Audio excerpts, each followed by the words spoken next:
So இந்த ஒரு பேஜை வந்து ரீகேப் வந்து பார்த்துருவோம். ஸோ சங்க காலத்தினுடைய காலப்பகுதி வந்து பார்த்திங்கன்னா கிமு 300 முதல் கிபி 300 வரை.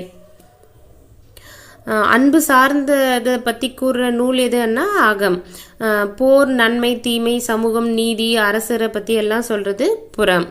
8 தொகை நூல்கள் என்னன்னா 8 தொகை நூல்கள் 8 இருக்கும். நற்றிணை, குறுந்தொகை, ஐங்குறுநூறு, பதிற்று 10, பரிபாடல், கலித்தொகை, அகநானூறு மற்றும் புறநானூறு. 9வது குழுவாக விளங்கும் பாட்டுகளாக எதை சொல்கிறாங்கன்னா 10 பாட்டை வந்து சொல்கிறாங்க. தொல்காப்பியத்தின் முதல் 2 புத்தகங்கள் எதை பற்றி சொல்லுது அப்படின்னா தமிழ் இலக்கணத்தை பற்றி சொல்லுது. கீழ்கணக்கு நூல்களில் எத்தனை நூல்கள் இருக்குன்னா 18 நூல்கள் இருக்கும். அதில் வந்து திருக்குறளும் வந்து 1. காப்பியங்களும் வந்து சங்க காலத்துக்கு அப்புறம் தோன்றிருக்கு. சிலப்பதிகாரம், மணிமேகலை போன்ற காப்பியங்களும் தோன்றிருக்கு. பிரபந்த இலக்கியத்தில் வந்து என்ன பாடல்கள் இருக்குன்னா பல வகையான பாடல்களை உள்ளடக்கி தான் வந்து பிரபந்த இலக்கியம். இதில் வந்து கோவையை என்பதை பற்றி குறிப்பிட்டிருக்காங்க. அது கோவை என்னன்னா குறிப்பிட்ட ஒரு கருத்திலான வரிகளை கொண்டிருப்பது அப்படின்னு சொல்லியிருக்காங்க. குறிப்பிட்ட ஒரு கருத்துக்கு வந்து வரிகளை வந்து கொண்டு இருக்கும் அப்படின்னு சொல்கிறாங்க. கலம்பகம் அப்படின்னா என்னன்னு சொல்லியிருக்காங்கன்னா ஒரு பத்தியினுடைய முடிவு அடுத்த வரிக்கு ஆரம்பம் அன்றது தான் வந்து கலம்பகம். அதாவது ஒரு பத்தியை வந்து முடிக்கும் அடுத்த வரிக்கு வந்து ஆரம்பமாக இருக்கிறது தான் வந்து கலம்பகம்னு சொல்லியிருக்காங்க. இது வந்து கலம்பகம் வந்து பரணிக்கும் வழிவகுக்கிறதுன்னு சொல்லியிருக்காங்க. பரணின்னா எதை பற்றி கூறுன்னா அரசரை பற்றியும் வீரத்தை பற்றியும் கூறும். பாரம்பரியத்தின் சிறந்த நூல்கள் எதுன்னா பாண்டிய கோவை, நந்தி, கலம்பகம் மற்றும் கலிங்கத்து பரணி. ஸோ பாரம்பரியத்திற்கே சிறந்தது பாரம்பரியம், பாண்டிய கோவை, நந்தி, கலிங்கத்து பரணி. ஸோ பாரம்பரிய உணவான களியை சாப்பிட்டா நல்லா இருக்கலாம். நந்தியே பாரம்பரியமாக கும்பிடுவாங்க. பாரம்பரியம் பாண்டிய கோவை அப்படின்ற மாதிரி ஞாபகம் வச்சுக்கோங்க. ஸோ தமிழ் கூட்டமைப்பு அளித்தவர் யாருன்னா கலிங்க அரசன் காரவேலா. தமிழ் கூட்டமைப்பை அளித்தவர் யாருன்னா கலிங்க அரசன் காரவேலா.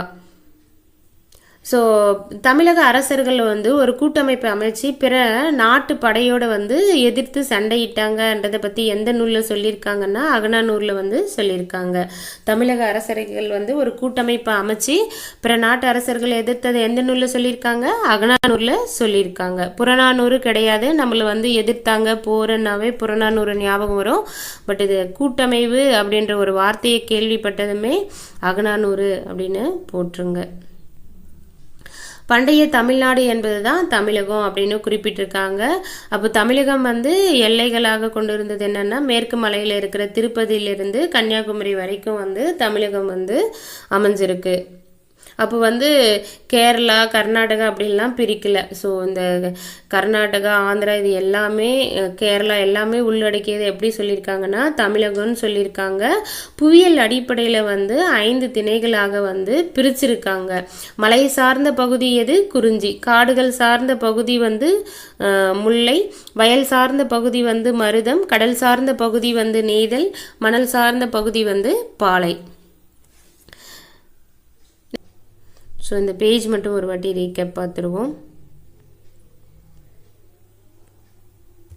சோழர்களுடைய தலைநகரம் வந்து உறையூர், திருச்சி மாவட்டத்தில் வந்து இது அமைஞ்சிருக்கும். பாண்டியர்களுடைய தலைநகரம் மதுரை. சேரர்களுடைய தலைநகரம் தற்போதைய கொங்கு நாடு மற்றும் கேரளா. வந்து சேரர்களுடைய தலைநகரம் இதுவும் தெரிஞ்சுக்கோங்க கரூர். இப்போ தற்சமயம் கேரளாவில் இருக்கிற திருவஞ்சைக்குளம். இந்த 2 இடத்தையுமே சொல்கிறாங்க. பல்லவர்கள் வந்து காஞ்சிபுரம். பல்லவர்களுடைய தலைநகரம் எதுன்னா காஞ்சிபுரம்.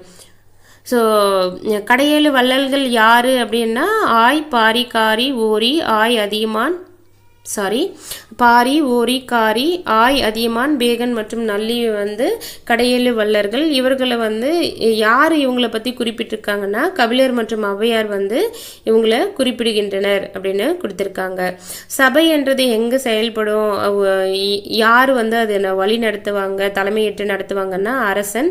ஸோ அதுதான் வந்து உயர்ந்த நீதிமன்றமாக சபை வந்து செயல்பட்டுருக்கு. கிராமத்தில் வந்து நீதிமன்றமாக எது செயல்பட்டுருக்குன்னா மன்றம்.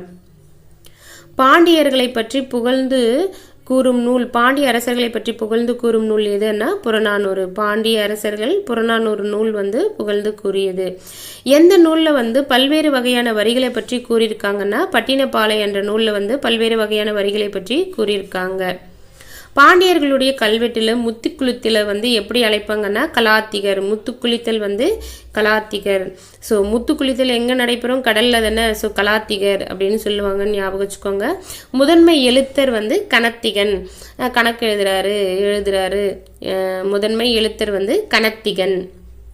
சோழர்களுடைய சின்னம் புலி. சோழர்களுடைய சின்னம் வந்து புலி. ஸோ சோழக்காட்டில் புலி வந்திருக்கு அப்படின்னு ஞாபகம் வச்சுக்கோங்க. ஸோ சோழர்களுடைய சின்னம் புலி. வில்லும் அம்பும் சேரணும். சேர்ந்தாதான் வந்து அம்பை வந்து பாய்ச்ச முடியும். சேரணும்ன்றது சேரர்கள். வில்லும் அம்பும் சேரணும். ஸோ சேரர்களுடைய சின்னம் வில்லு அம்பு. பாண்டியர்கள் மீன். பாண்டிச்சேரி போனால் மீனை வந்து பிடிக்கலாம். பல்லவர்கள் சிங்கம். பள்ளத்தில் இப்போ ஏதோ வீட்டிலலாம் வந்து சிங்கெல்லாம் வச்சோம்னா அந்த பள்ளமாக தானே இருக்கும் சிங்க்கு. ஸோ பள்ளமாக இருக்கும். என்னது இருக்கும்? சிங்கு சிங்கம் அப்படின்ற மாதிரி ஞாபகம் வச்சுக்கோங்க. பள்ளமாக இருந்தால் தானே அதில் பாத்திரம்லாம் போட்டு கழுவ முடியும். ஸோ பல்லவர்கள் பள்ளம், சிங்கு சிங்கம். சோழர்களுடைய சின்னம் புலி, சேரர்களுடைய சின்னம் வில்லு அம்பு, பாண்டியர்களுடைய சின்னம் என்னன்னா மீன், பல்லவர்கள் சிங்கம். நெக்ஸ்ட்டு பார்ப்போம். பேஜ் மட்டும் ரீகேப் பார்த்துருவோம். ஸோ தமிழ்நாடு பழங்குடியினருடைய வழிபாட்டு மரபு வந்து எதுவாக இருந்திருக்குன்னா முருகு கடவுளை வந்து வழிபடுறது தான் அவங்களுடைய மரபாக இருந்திருக்கு.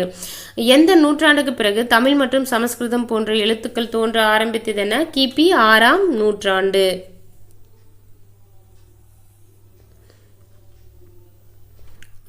பல்லவர்கள் வந்து அரசுரிமையை எப்படி சொல்கிறாங்கன்னா மரபு வழியானதாகவும் புனித தன்மையுடையதாகவும் சொல்கிறாங்க.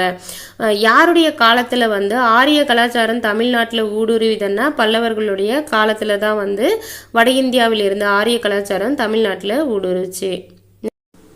அந்த காலத்தில் பெண்கள் வந்து உயரிய மரியாதையோடு வந்து நடத்திருக்காங்க. அது மட்டும் இல்லாமல் அரசருக்கு வந்து பல்வேறு வகையான பணிகளெல்லாம் செஞ்சுருக்காங்க பெண்கள்.